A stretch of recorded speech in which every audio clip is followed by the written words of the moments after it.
Bienvenue toujours dans la suite de ce cours. Cette leçon fournira un aperçu de haut niveau du framework Hibernate. Cette présentation vous aidera à créer une base que vous pourrez exploiter lors de l'écriture du code utilisant Hibernate. Commençons par le présenter. Hibernate est un framework de mapping objet relationnel. Et l'un des avantages de Hibernate est qu'il implémente la spécification de l'API de persistance Java ou bien JPA, qui fait partie de la plateforme Java J2E.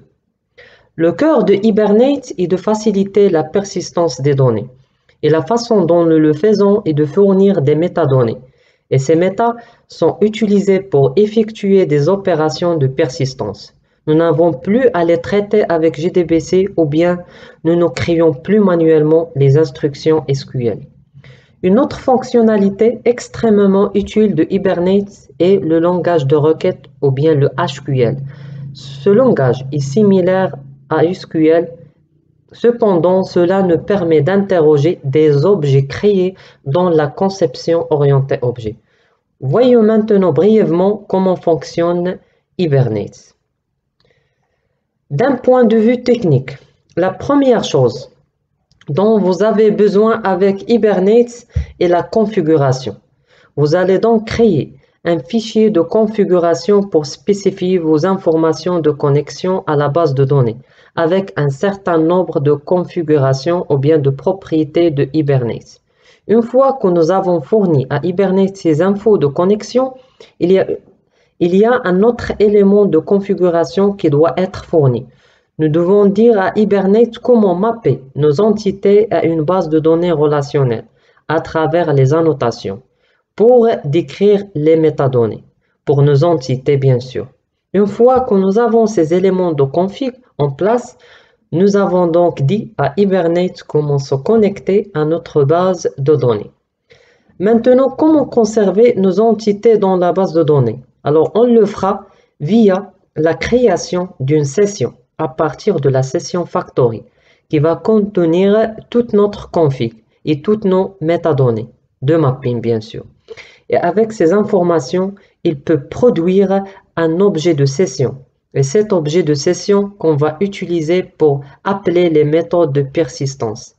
C'est assez simple au fur et à mesure que nous allons travailler à travers nos exemples.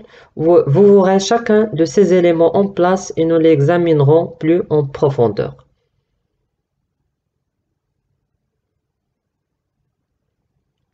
Maintenant, jetons un coup d'œil à certains des jalons de l'historique de Hibernate. Pour la première fois en 2001, Gavin King a développé le framework en remplaçant les EGB qui étaient considérés comme encombrants par Hibernate et qui est considéré comme une alternative plus légère, surtout avec la version 3.0 qui contient un support pour les annotations. Il est donc passé d'une configuration principalement basée sur XML à une configuration plus facile à utiliser dans un système basé où les classes contenues ont fait ces métadonnées, décrivant comment configurer le mapping vers une base de données relationnelle. Puis dans la version 3.5, nous voyons la prise en charge de l'API de persistance Java JPA et actuellement on trouve la dernière version stable 5.4.19. Donc, si vous démarrez un projet, vous voulez certainement commencer avec la version la plus récente et travailler à partir de là.